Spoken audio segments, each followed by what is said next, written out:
I've been so busy. This protege garden has had a huge transformation. At least I think it's huge. I think it looks really great right now. I'm excited for the direction that it's going in. So here's the thing, I was getting really frustrated. I felt like I was constantly fighting something, just in a constant fight or flight mode with my garden. That is just not how it should be.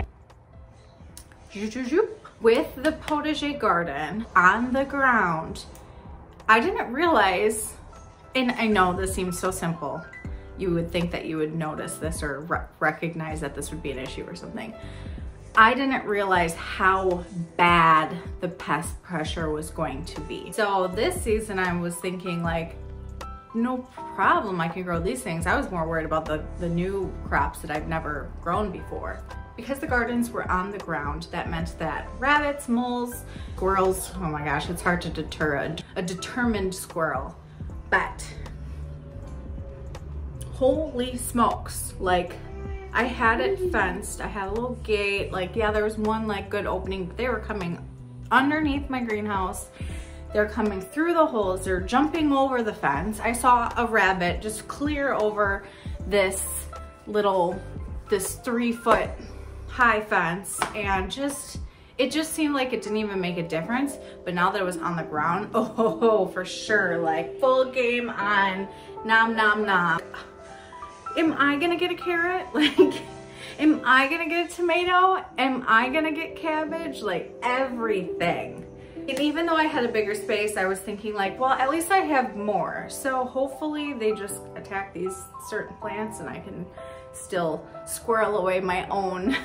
Oh no, that's not what happened. They went for it all. Then I sat with myself and reflected, what has made my garden successful in the past? How have I been able to grow tomatoes and cucumbers like so abundantly, and zucchini and pumpkins, like I'm giving things away, and I can barely even get stuff out of the garden that's 5-6 times the size as my previous gardens have been. What is going on? Something I heard was that like struck me is that sometimes a smaller, well-maintained garden produces and is more prolific than a larger space.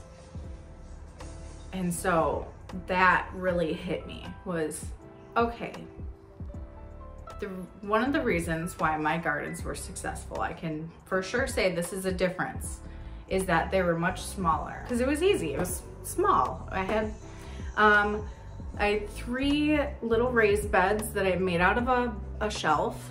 So I'd say the garden beds were 4 by 2, and they were 12 inches high.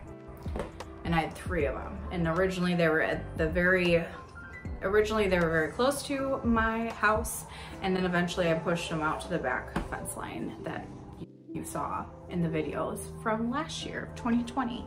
I had a dog. We just recently lost our sweet boy Coltrane in January, and it's been really hard on the entire family. Oh, I'm not gonna cry.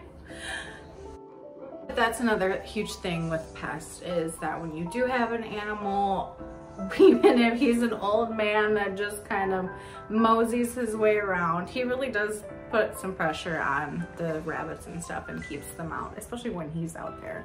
So yeah, having a smaller garden, I was able to really maintain it, keep on top of it, notice things, treat things like almost as soon as they happen or pop up. The other thing is that there were raised beds, so they were 12 inches off of the ground, so critters couldn't just beeline it. They'd have to beeline it, get up there, run the risk of being spotted or trapped or jump or, you know, so it just, you're not making it super easy, at least if it's raised up. I could control the soil. I didn't even think about that. I was thinking I've got good soil, you know, I don't have like clay or dry or high pH or acidic. So I bought nice raised bed mix, and that's what I used. And so that was another thing, is that my soil was so much better, I think, than what my plants are growing in this year. With all of that reflection now, I was able to get focused again, dream again, get a clear vision. Part of the research that I was doing involved even watching other YouTube channels and seeing what works for them or what I really loved that I really wanted to implement into my yard. Laura with Gardening Answer and her husband Aaron, they do garden projects mostly around their property, around their house. And one of the things, time and time again, is her vegetable garden. Love how it is very simple, but still very sophisticated. Love her garden so much. I'm really good at following clear direction and learning, and then from there, once I know the fundamentals, then I feel confident in branching off and integrating some of my own things. That's what I'm using as my inspiration and my learning tool. So I loved her vegetable garden and I've created my own version. I used free plywood, and these are like 4x8 sheets. I ended up just slicing them and attaching them with scrap 2x4s, and I used the fencing that was there on the bottom, used the leftover landscaping on the bottom, filled the very lower, like I'd say the lower 6 inches with the compost I'd been making, and then I made my own raised garden mix. I didn't see one that I really liked, and I didn't see any that were very affordable, especially with the pandemic hitting. Just the production of things are different. Cost is obviously up on almost everything. So I decided to go ahead and make my own raised garden mix. Now that I've explained quite a bit of my process, let's take a look at it starting from the front yard. Oh, and I know everyone's been talking about the weather too.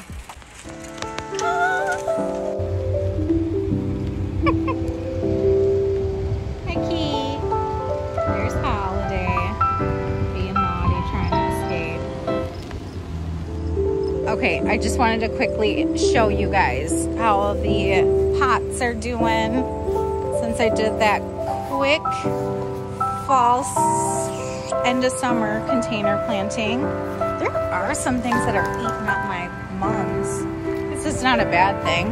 They're keeping them deadheaded, I guess. So yeah, things are looking good. I moved these little pots over here, got some more pots for them. This is the tiki porch. That is so cool. I don't usually like orange and yellow flowers, I found, but man, this color is striking, especially right over here. It looks so sad. Okay, I could just show you guys everything.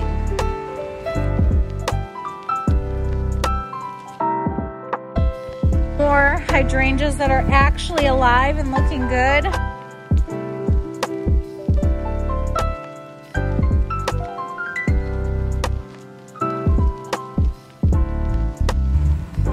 This, whatever these colors are, I love it.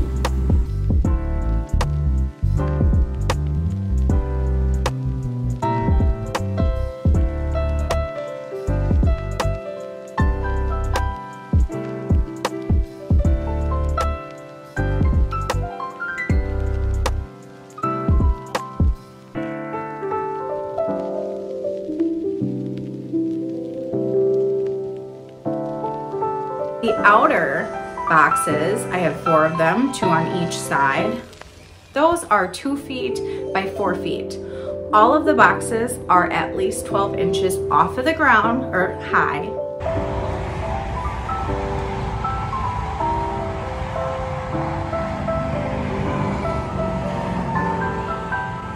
I've got 4 corner beds. Dimensions are 2 by 2 by 2 by 2 on the insides, and then the outer corners are 4 feet. 1 part peat moss, 1 part composted manure, 3 parts potting soil. I made my own blend, but this time, this is good stuff. Like, it's so light and fluffy. There's there's compost on the bottom. Yeah, there's logs in there, but a lot of these things I'm planting are leafy greens that are really gonna love and take up some of that nitrogen, especially as those things kind of start decomposing down there, and every year adding, you know, your leaves on top of there for extra mulch and nutrients, and just, I could go on and on. I'm really excited about this. I think this will be really good.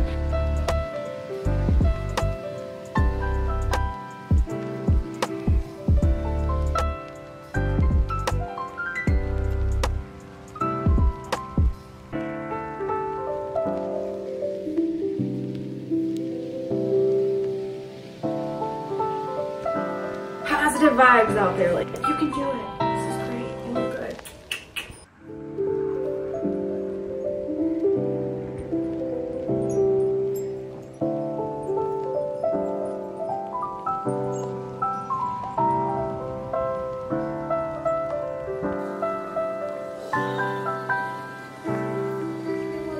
Thank you, universe. Thank you for giving me the resources and the time. Right? Leave on a note of gratitude.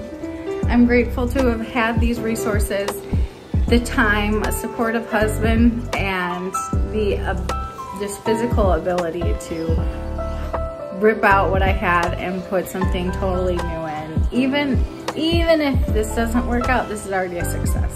I already feel so much better about leaving this season.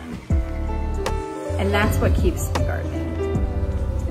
That's what wakes me up in the morning. That's what gets me out of bed.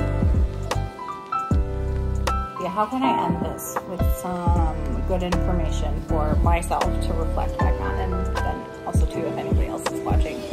Usually I do, I'm usually doing these videos mostly for myself.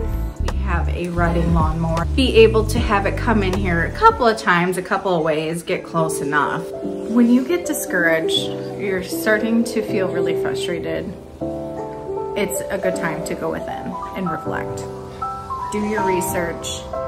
Think about really hard what worked for you in the past, what's not working for you, and what's the difference. What's the difference? It could be as simple as your garden is on the ground. That's my experience. There's my tidbits. Get outside, get gardening, and I will see you in the next video.